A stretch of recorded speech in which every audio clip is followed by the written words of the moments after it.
Now, the greatest radio shows of all time.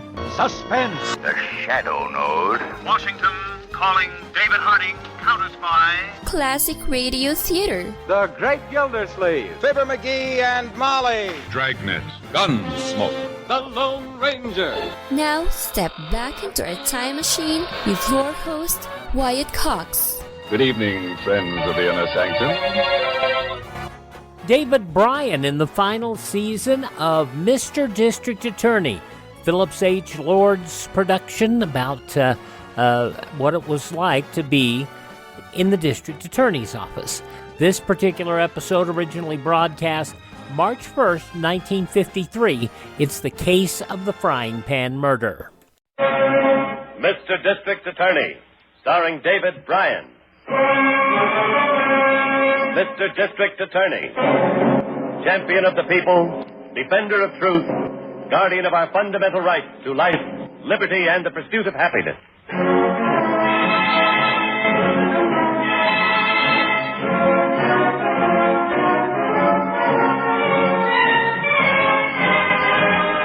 And it shall be my duty as district attorney not only to prosecute to the limit of the law all persons accused of crimes perpetrated within this county, but to defend with equal vigor the rights and privileges of all its citizens.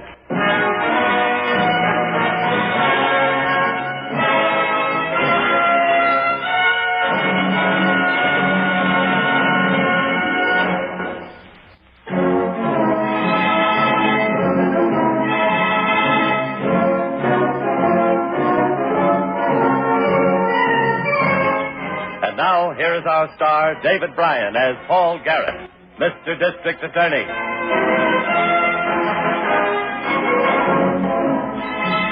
To a district attorney, a county is like a reservoir. The level isn't always the same. People move in, people move away.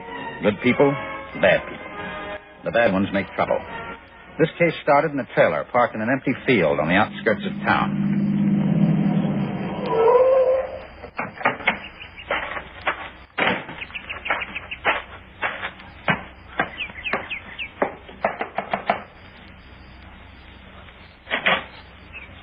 Howdy, Joe. Howdy, Russ. Ain't you gonna ask me in? Yeah, sure. Come on in. What's on your mind, Russ? Joe, I figured that 2 weeks is long enough for old friends to be mad at each other, especially friends that grew up together back home. I come to ask you to shake hands. You know, now that you're here, I can't figure just what we've been mad about. Ain't nobody I'd rather shake hands with than you, Russ. You're my boy. But we ain't never going to talk politics again. Oh, you got a deal. I was just about to fix me some grub. Why don't you stay and eat? Oh, thanks, but Ella's expecting me back at the motor court. You heard from Marge? Yeah, I got a telegram from Dallas this morning. She's on her way back. Her sister must be better then. Must be, or Marge would stay with her a while longer. They're mighty close. Ella'd like to have you and Marge over for dinner when she gets back. Ella's been beefing at me ever since you and me fell out. She'll be here tomorrow. Well, good deal. Then how about tomorrow night? We'd be proud to come. Swell. Ella'll be tickled. Well, I guess I'd better be getting along with the old pay envelope. So long, Joe. So long, Russ. And thanks for coming. Oh, by the way, you ain't seen your brother-in-law, have you? Orville? No, not for a couple of days. Why, he owe you money, too? Well, you know Orville. He owes half the guys out at the plant. If he could wire an instrument panel the way he can borrow money, it'd make him a lead man. I'll make good whatever... No, nothing doing. You ain't responsible for his debts. Good night, Joe. Good night, Russ.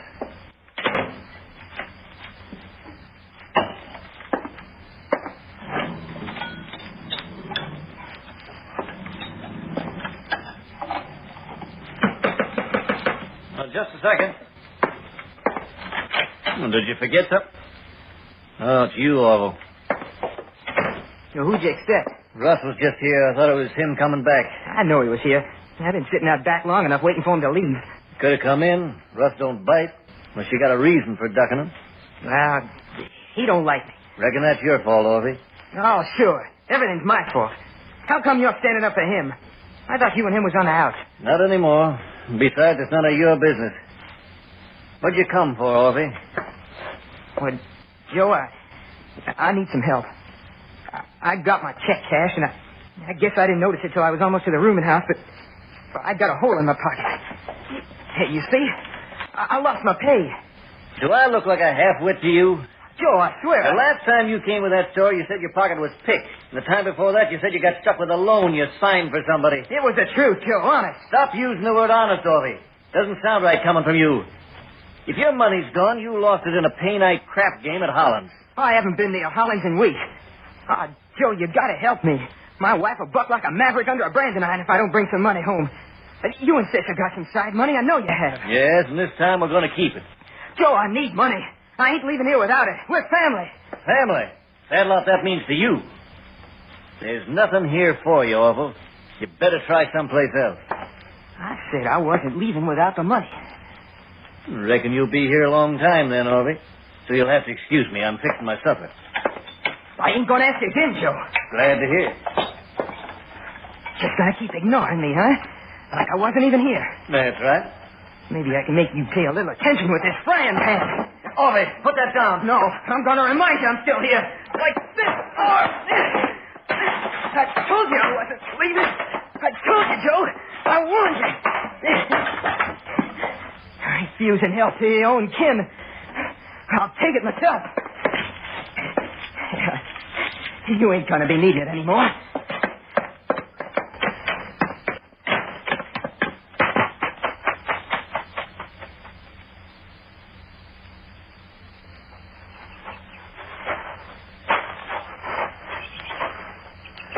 I've kept the whole field blocked off, Chief. Nobody's been near the trailer except Prager's wife and me and the lab crew. Good, Harrington. Prager, the dead man's name? Yeah, that's right. Joe Prager, aircraft worker. His wife was in Dallas, Texas, visiting a sick relative. Found the body when she got back this morning. Mm-hmm. Where is she now? She's sitting over there in my car. I tried to get her to go over to one of the motels on the highway, but she won't. She's in, she's in kind of a daze. I'm shocked. That's to be expected. I wonder why they parked that trailer in an empty field. Plenty of trailer camps around town. Mm-hmm. Save money, I guess. You know how some of those migratories are. Come to the cities, save all they can, then go back to the home state and buy a piece of land. Mm-hmm. There's a gasoline lamp in the trailer for light, but what do they do for water? Well, there was a well out back. Used to be a farmhouse here some time ago. Must have been moved. Part of the foundation is still there. I guess they have enough to get by. You want to walk out to the road? I can have one of the cars radio for a pickup on the body. Okay. Who's that coming up the trail? Huh? One of the boys from the squad? He's not in uniform. Hey, you. Stay right where you are. Don't come any further. Told him not to let anybody come into this field. And he didn't get too far, whoever he is. Who are you, fella? Who told you you could come in here? Didn't you see those police cars out on the road? They said it was all right. I come to help my sister. Who's your sister? Marge. Joe Prager's wife. He was my brother-in-law. That's why the cops let me through. How about it, Chief? All right. Your sister's sitting in one of those cars over there. I guess it'll help to have somebody with her. Thanks. Oh, just a second. Yeah? Got an aircraft ID button on your shirt? That's right. Orville James. Oh, that's a good picture of you. Yeah. Did your brother-in-law work in the same plant? Yeah, not the same department, though. How'd you find out he was killed? Well, the cops down by the road told me. Was in the aircraft plant working today? Yeah, sure it is. You on a swing shift? No, a day shift. Plant is on the other side of town. How did you get out here now? Well, it's my lunch hour. I got a lift over this way. That'd just about take you a whole hour. More if you don't catch your ride going right back right away. You make a habit of hitchhiking out here on your lunch hour? No, of course I don't. Anything else you want to know? Yes. When did you see your brother-in-law last? I don't know, 3, maybe 4 days ago. Not yesterday? No. Not even at work? It's a big place. We didn't even work in the same building. What time did you quit yesterday, Orville? 5 o'clock. Then what did you do between 6 and 8 o'clock? And who was with you while you did it? Why, I cashed my check at Holland, to a place over near the plant, and then I... Then what? Did you come out here? Yes. What? I said yes. Yes, I come out here. I told you before if you'd asked me the right way. Why did you say you hadn't seen Joe Prager in 3 or 4 days if you saw him last night? I didn't see him last night. Now, listen, you just told us... I told you I'd come out here, but I didn't see Joe. Why not? If you didn't answer your knock, the trailer door wasn't locked, and you're a relative. I didn't even knock. I changed my mind about going in because there was a car parked outside. Not Joe's own car, another car. He had company. I recognized the car. It belongs to Russ Newcomb. And I didn't want to go in while he was there because I didn't want to get mixed up in no argument. Who is Russ Newcomb, and why did you expect an argument? Russ is a welder at the plant. Him and Joe had been friends, but they got teed off at each other a couple of weeks ago. Hadn't been talking. And why would Newcomb be visiting here? Why don't you ask Newcomb that? Now, are you going to let me go to my sister or ain't you? Chief? Let him go. All right, Alden, go ahead.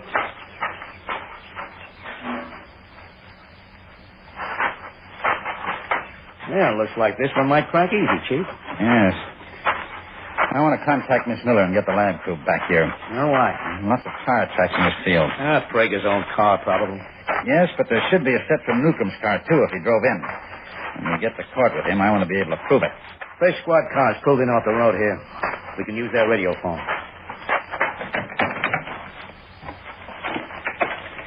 What unit is this? Well, let me see this number.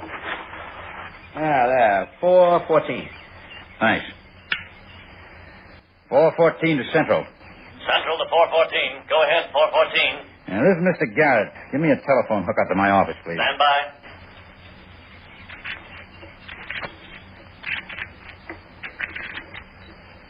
District Attorney's office.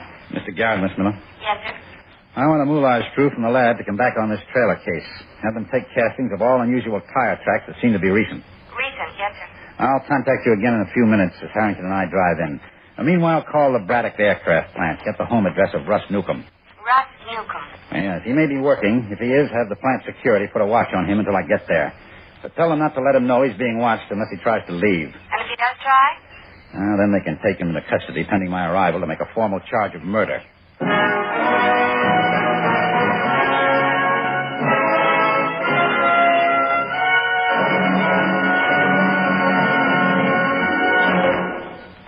This is David Bryan. Before we continue with Mr. District Attorney in the case of the frying pan murder, here is an important message I'd like you to hear. March 1st, 1953, Mr. District Attorney here on Classic Radio Theater with Wyatt Cox. Thank you for tuning in to Classic Radio Theater with Wyatt Cox. We continue with more of Mr. District Attorney in the case of the frying pan murder from March 1st, 1953.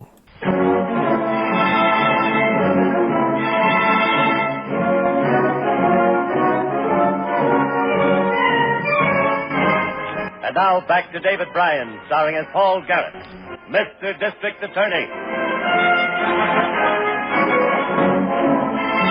An aircraft worker had been murdered in his isolated trailer home. His brother-in-law had disclosed that there was bad blood between the victim and another worker at the plant, and that he had seen them together on the night of the killing. Harrington and I drove out to the plant, and the man we were after was on the job. He was pointed out by the plant security guard. Hey, you up there! Newcomb! You want me? Yeah! Knock off for a minute. Come down from the wing, will you? Be right there. Watch it, Harrington. Don't worry. What can I do for you? District Attorney's office. This is the DA, Mr. Garrett. My name's Harrington. Oh, police stuff, huh? That's right, Newcomb. Let's go into the washroom there. We can talk. What's up? You fellas find the woman who owned that purse? Purse? What purse? What are you talking about? Well, that's why you're here, eh? I found a woman's purse on the street about 2 months ago. I turned it into the police. Well, we know nothing about that, Mr. Newcomb. It has nothing to do with our call. Oh. Well, what do you want to see me about? You know Joe Prager? Why, sure. Joe is my best friend. Joe ain't in any kind of trouble, is he? When did you see him last? Only last night. Remember what time? Well, I reckon it was about 7 o'clock. You go out to his trailer to see him? That's right. You say he was your best friend? Yeah. Other people say you weren't on speaking terms for the last couple of weeks. Well, we weren't. Until last night. We got in a dumb political argument one day during lunch here. Both got hotter than we should have. But you patched that up last night, huh? Yeah, that's right. That's why I went out to see Joe, to bury the hatchet. You sure you mean hatchet, not frying pan?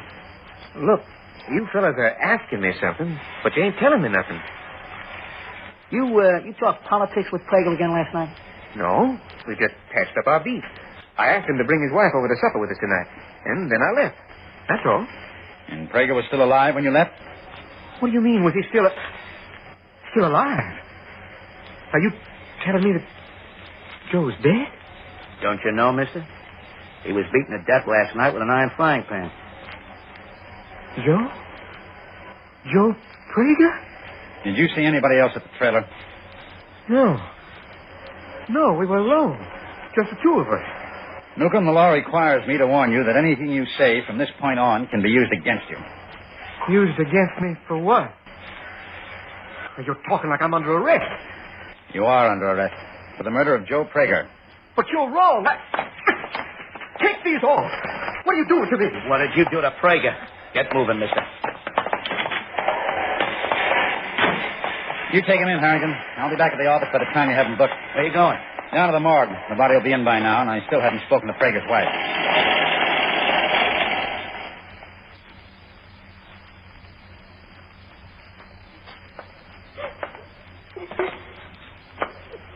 Yes. Joe told me. Him and Russ had some kind of an argument. But I didn't think it'd ever be as bad as this. I never thought Russ would be the kind to kill him. Was your husband having trouble with anybody other than Russ Newcomb? No. Did he seem worried? Troubled about anything? No. We were saving money.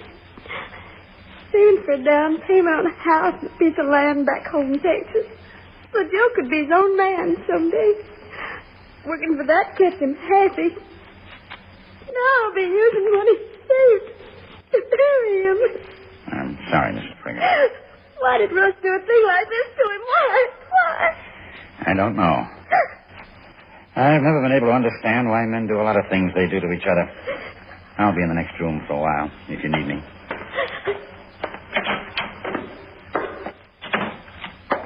Chief. Harrington, you booked Newcomb so quickly? Yeah, I changed him over to Charlie Ram. Thought you might need me. What's the stuff on the table? No, personal effects. The lab boys removed from Prager's clothing. There's a couple of things you ought to see. Like what? Well, his bank book, for one, was in Prager's shirt pocket. $930. Mm-hmm. All deposits the same. $80 each. Made every Friday, the day after payday. Well, he won't make any deposits today. No, but yesterday was payday. But Prager's pay wasn't on him. No cash at all? Just what you see there. Less than $1 and change. And he might have kept the money someplace in the trailer. The lab boys checked it. Not a dime. When you turned Newcomb over to Rand for booking, did Newcomb have any money on him? About $5, that's all. He's had since last night to hide the money, though, Chief. All we've got to do is find out where he hid it, and we've got a double motive for the killing. The bad blood for the argument they had, and robbery. The robbery makes me wonder if we've got any motive at all, so far as Newcomb is concerned. Well, what makes you say that? You remember what Newcomb said when we picked him up at the plant about finding a woman's purse and turning it over to the police? Yeah. I want to find out if he actually did, and if there was any money in the purse. What's the connection? A man who finds money in the street and turns it over to the police isn't liable to commit murder in the commission of a robbery. I'll call Miss Miller and have her check the police lost and found while we're on the way in. While she's at it, I'll have her check with somebody else. Who? Newcomb's butcher. Newcomb's butcher? That's right, Harrington. Newcomb said they were expecting the Pragers over for dinner tonight. I wanted to find out what kind of meat Mrs. Newcomb intended to serve.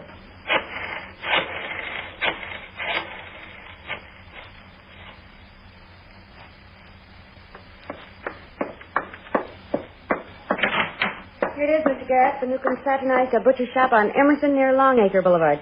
What about the order? Mrs. Newcomb ordered stewing beef yesterday for tonight's dinner, but she called up this morning and changed the order to lamb chops. 8 lamb chops. Was that a usual order? 8 chops?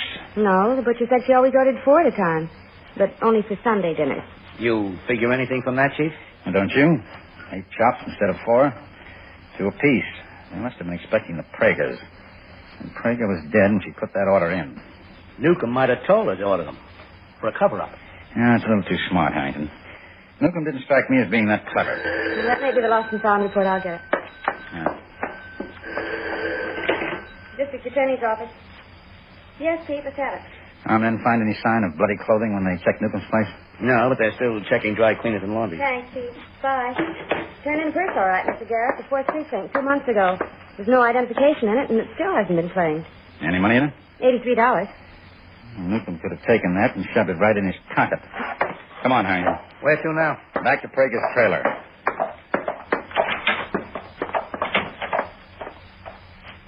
David Bryan was the last Mr. District Attorney on radio in 1952 and 1953. Jay Johnston, the best-known Mr. District Attorney from 1940 to 1952 on both radio and television.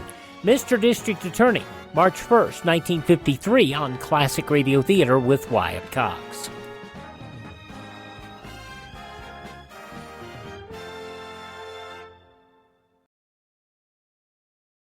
Here's Mike Lindell talking about getting your best friend something special. And Mike, you've done it again. You've brought us an amazing line of dog beds. This has been a long time coming. It starts with the same patented fill for your dogs now as we do my pillow. I wanted everything covered in sizes from your largest dog to your smallest dog. You can throw them in the washer and dryer. The dogs love it. They asked, and here they are. This is why you get the dog bed. This is the main reason. The dogs love it. And you've got that 10-year warranty, right? I can do it because the dogs love it. They don't want to wreck their bed. And you can get these MyPillow dog beds at a price lower than the big box stores, as low as $19.95. Call 1-800-928-4715, 1-800-928-4715, or go to mypillow.com/pet and use my promo code Wyatt. Treat your best friend to a MyPillow dog bed, mypillow.com/pet. Promo code Wyatt.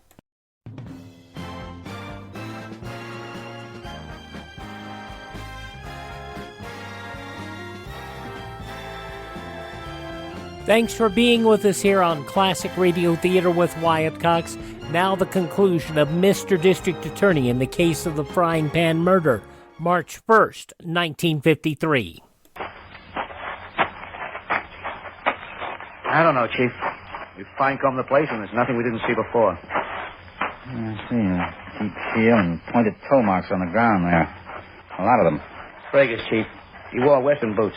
Some regular shoe marks here. Not many. Where? Damp ground leading toward the well. Yeah, it might have been one of the lab boys coming back for a drink. I don't think so. Why? And whoever it was sat down here, leaned back against the well with his feet stretched out. You can see where the edges of his heels were resting on the ground. Cigarette butt there, too. I want that lab crew back again. What for? To drag this well. For what? We've got the body and the murder weapon. I'm looking for clothing. Newcomb or anybody in a car might have driven away from here in bloody clothes and changed at home. But it was somebody on foot. They'd have had to hitchhike or take public transportation. They wouldn't try it in bloody clothes. You're figuring on Orville. Orville said he came here at 7 o'clock after he cashed his check at Holland's. Yeah. Now, you know what goes on at Holland's on pay night. Nightroom crap game, in which Orville lost. How do you know? Because he left early. The winners don't leave early. The other players make him stick to the end. Yeah. They get sore at a winner who quits without giving a chance to get even. Let's get that crew out here.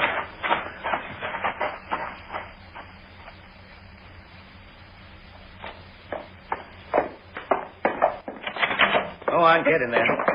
Stop your pushing. What's the idea? What's this all about? Hello, Orville. What's the idea of pulling me away from the ball game? What do you want now? A few things rolled up in that bundle on the lab table, that you might be able to identify them. What are they? Open it. Find out. We found them in the well, behind Prager's trailer, wrapped around a rock. Go ahead, Orville. Open it. Oh, whose are they? Joe's or Newcomb's? We want you to tell us. Blood on them is Joe's. We know that. What's the matter, Orville? You look kind of sick. I'm just upset about Joe, that's all. I was at the funeral home with my sister almost all night. Well, it's nice to relax at a ball game after such a rough night. All right, Orville, how about it? You ever see these things before? Yeah, I think so. Who do they belong to? Well, I hate to say it, but they look like Newcomb's. Oh, that's funny. Yeah, that gives you fellas a real tight case against Newcomb now, don't it? It would, if it weren't for the laundry mark on the shirt. A laundry mark? That's right, Orville. Your laundry mark.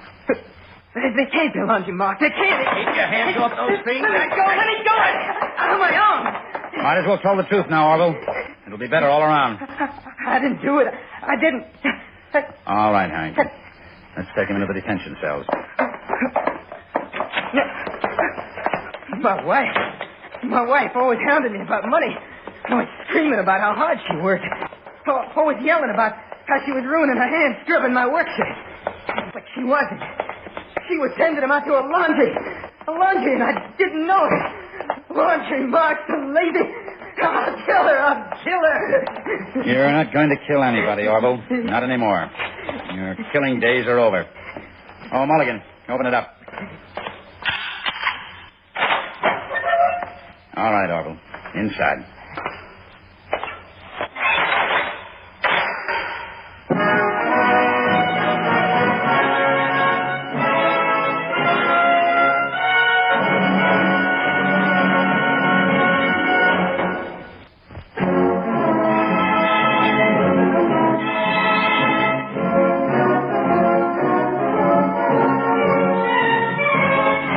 Now, here is the star of Mr. District Attorney, David Bryan, with a word about the program you have just heard.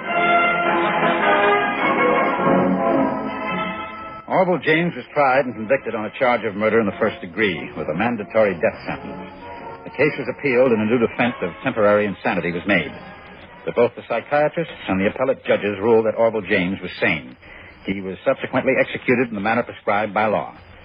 During all his time in the death house, he was alone. He never had a visitor. Now, this is David Bryan inviting you to join us when we present our next case based on the facts of crime from the file of Mr. District Attorney. Mr. District Attorney was originated by Philip H. Lord. March 1st, 1953, Mr. District Attorney on Classic Radio Theater with Wyatt Cox. So we've been airing some Lum and Abner shows from 1953. There was no Lum and Abner show on March 1st, 1953, so what we're going to bring you instead is an episode of Lum and Abner, and this, by the way, is from the collection of our friend Ted over at radiomemories.com. These are some of the best-sounding versions of Lum and Abner we've ever heard. But this episode is from March 1st, 1943, as Lum wants to be a social leader in Pine Ridge. Let's listen to this.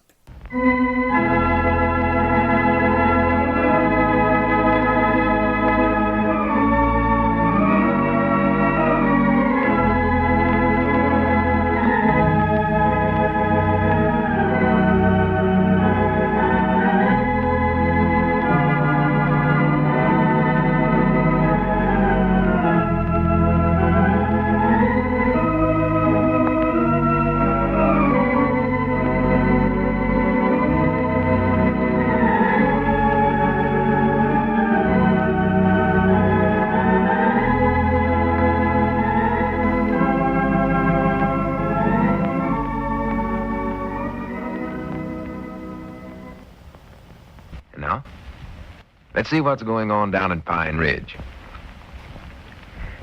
Well, Lum has decided to take over Sister Simpson's position as leader of the Pine Ridge Society. And his first select social function is to be the Grandpappy Spears coming out party. The purpose of this affair is to make Grandpap feel at home and perhaps to cure him of his amnesia. As we look in on the little community today, we find Lum in the Jot 'em Down store and library consulting an etiquette book. Abner is on the phone. Listen. No, you must be mistook about that, Miss Simpson. No, Mom, I ain't heard nothing about no party for Grandpap. No, Mom. Yes, I'm all right, Miss Simpson. Not at all. Goodbye. Doggies, Lum, I hate to tell a story there, but I didn't know what else to do. Yeah, I reckon whereabouts she heard about Grandpap's coming out party already. I don't know. Must be a woman's inner tuition, I reckon. Must be. Either that or a mental telegraphy one. Well, whatever it is, I still think you ought to let her run this party, Lum. She sounded on the phone there like she's about ready to come over here and fist fight both of us. Well, let her come. I don't care. Well, Lum, you don't know what you're saying. I don't believe the two of us could whip her. There's a wildcat, that Sister Simpson. I don't care what she is. I still believe I can whip her by myself. You can't do it now, Lum. You're going to get yourself hurt if you jump on her. I'll tell you that right now. I'll wrestle her any day. She'll whip you. I'll lay even money she'll whip you. I seen her trying to knock that thing at the carnival last year, trying to knock that with a sledgehammer, make that thing Yeah, up. she win 4 cigars doing it, too. I know she did, but she couldn't smoke them. Well, no, she couldn't do that, but she could ring the bell with that sledgehammer thing. I don't care how stout she is now. She's run the social life of Pine Ridge too long. And she's run it right into a rut, too. She has, huh? Yes, sir. But that's all going to be changed now. From now on, things are going to be run by Lum Whitley Edwards, statuesque leader of local society. Whitley, that ain't your name, Lum. Well, it might be. Fact is, now that I think about it, I believe I did have an uncle by that name. Huh? Uncle Whitley, we called him. Yeah. And I was named after him, too, I think. Now, you just got that name out of the society column in that St. Louis newspaper. That's where you got it. No, I never done no such a thing. It's just a coincidence that me and Miss Whitley Maddox of Meadow Hills has got the same name. Her and me might be relates for all I know. Oh, sassafras. Well, we might be. I had a second cousin that lived in St. Louis once. Went there to take up barbering. Barbering? Yes, sir. Had a 2-chair shop there for a while. Well, is he still in business up there? No, he give that up on account of the depression. Got himself a job trimming hedges. Trimming hedges, huh? Yeah, so his barber experience come in handy after all, of course. Yeah. And he might have trimmed the hedges of one of them big estates and maybe got acquainted with the society folks that way. And gradually worked himself up. Uh-huh. That could happen. What was his name? Floyd, I think. Floyd Elkins. I thought you said it was Whitley. Well, it was changed to that when he got married, natural. Yeah, that'd work, yeah. Well, relates or no relates, I still think we ought to let Sister Simpson run this party long. Oh, no, she's too small-townish, Abner. Granny's, I'm going to put on a party that'll be wrote up in the St. Louis paper and the Chicago paper and the New York and San Francisco papers, and I don't know where all. Yeah, huh? Why, they'll have my photograph printed in every newspaper in the whole United States. Your photograph? Yes, sir. I thought this party was for Grandpap. Huh? It's his coming out party, ain't it? Well, yeah, his picture will be there, too, natural. But they always run the picture of whoever gives the party. Oh. Like Miss Whitley Maddox, for instance. Uh-huh. I'm the one that's giving this one, too. I'm the hostess. The hostess, huh? Yeah. Statuesque hostess of Pine Ridge Society. Well, I just hope it works out all right. That's all I've got to say. Oh, don't worry, it will. I know what I'm doing. Besides, I got a book here to read out of. Yeah, I read. Been sitting there reading on that thing for 2 days. And getting some good ideas out of this book, too. Well, what book is that exactly, Lum? It's one I found in the library over there. You saw it before. Elsie Blucher's Good Etiquette for Town and Country. Country? They don't have etiquette out in the country, do they? Well, little, I reckon. Mostly in town, though. Well, that's where I always thought it was. In places like this here, Pine Ridge, they don't have it out in the country long. Well, you're right. There's one thing in here that's got me stumped, though. According to the book, I don't think we can have the party at the schoolhouse. Oh. Wait a minute. That was our ring, wasn't it? I don't know. Might have been. I'll see. Go ahead. Hello, John Down Store and Library. Abner Peabody doing the talking. Huh? Oh, yeah, what is it, Cedric? Do what? Oh, yeah. Yeah, sure, I'll do that for you. All right, goodbye. What does he want to do? Just a minute, Long. Hello? Cedric? Wake up. Goodbye. For goodness sake, what was that for? Well, Cedric was supposed to get up right now, and he busted his alarm clock, so he wanted me to wake him up by phone. Oh. What did you say the book said? We can't have the party at the schoolhouse. Well, that's about the size of it, I'm feared. Well, Lum, you're president of the school board. You ought to have more to say in that there book of etiquette. Well, it ain't a matter of getting permission to use it. I don't mean that. It's just that schoolhouse ain't mentioned nowheres in this whole book. It ain't, huh? No, it talks about ballrooms and reception halls and drawing rooms and all that, but never schoolhouses. Well, we better have it there anyway, Lum. I don't believe that woman that wrote that book, that Elsie Blucher, or whatever her name is, I don't believe she'll ever find out about it. Yes, she will. She'll read about it in the papers. She will. And there's another thing. It ain't going to sound right for the article to say, the season's most fashionable coming out party was throwed last night by the social prominent Lum Whitley Edwards, statuesque hostess at the schoolhouse. Well, what's wrong with that? Well, it lets down at the end there. The schoolhouse does? No, the sentence does. Huh? It ought to end up with, in the elegant golden room of his mansion, or something like that. Well, you ain't got no mansion, Lum. I know I ain't. That's just the trouble. That place of mine's way yonder too small to hold a party in. Yeah, of course, that ain't hardly big enough for the Golden Era Discussion Club to meet, I'll admit that. Reckon we could have it at your place, Abner? My place? Yeah. No, I don't know. I'd have to ask Elizabeth first, Lum. Of course, now, to be honest, though, our place ain't a whole lot bigger than yours, Lum. Them 2 front rooms is about the same size. That's right, ain't it? Yeah. You ain't got no drawing room in your house, neither. No, ain't got none of that. Well, of course, when little Pearl was still in school, she used to draw a few pictures now and then around the place there, but she just sat in there at the dining room table and drawed them. Never had no special room to do it in, or sat out there on the back porch. Oh, well, that wouldn't do. Wouldn't be no good place to have a party. Yeah, of course, she don't even do that no more now that she's away at that nurse's training school. I could write her and have her come home, I reckon, but I just hate to do it. She loves it there so much, Lum. Just thinks the world and all that nurse's school. I'd hate to bring her away from her. Well, that wouldn't help none, no ways. Besides, the government needs all the nurses it can get. Oh, yeah, they need them, yeah. The book talks about garden parties, but I don't much like that idea. Oh, no. No, sir, that's out right now. I can tell you that. Elizabeth never in the world would let you hold a party out there in her garden. She'd never stand for folks chomping around on them onions and turnips and cabbage and all that stuff she's got planted out there, no longer. Be a handy place to have something to eat, though. Well, yes, they want All to sit eat. around and eat onions. Yeah, if they want to eat raw stuff, I reckon they could sit there and eat, but she wouldn't let a party pull up her whole garden and eat it, No. what party she's worked on. Be dirty out there, too, I reckon. Why, sure. And if it keeps on raining like it is now, it'd be awful muddy, Lum. Just looks like we'll have to have it at the schoolhouse regardless, Lum. Well, I ain't gonna do that. I can tell you that right now. I ain't gonna be the laughingstocks of the whole social world. I reckon you better call up Sister Simpson. Well, now, look. Go on, call her up.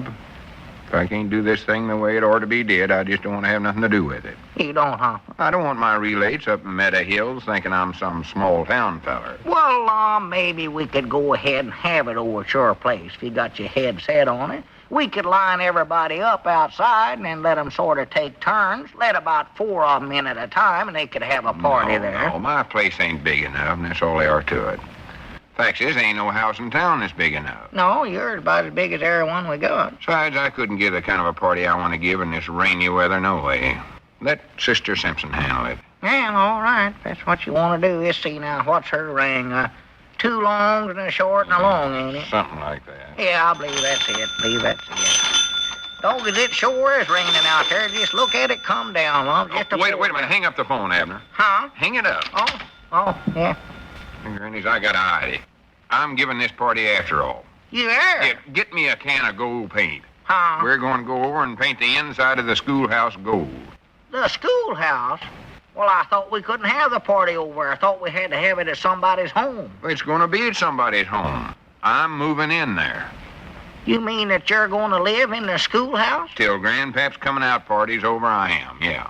Well, what about the young'uns going to school, Lum? You can't set up housekeeping in there and them young'uns going to school. I'll declare 'em on a vacation.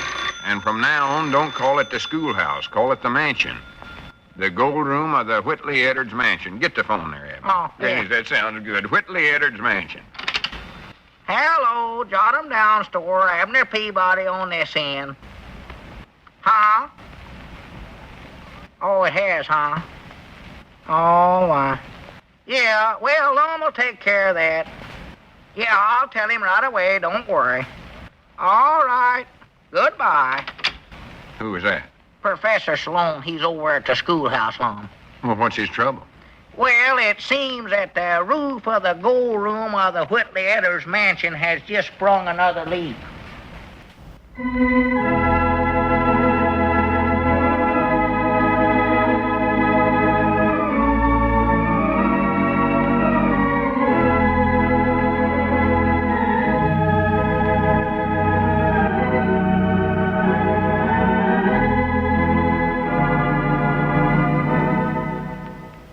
show aired from 1931 to 1954, immensely popular and quite profitable, too, considering that whatever the sponsors paid for the shows, the production costs were next to nothing because you only had the sound effects man, the commercial advertising voice, and Chester Locke and Norris Goff.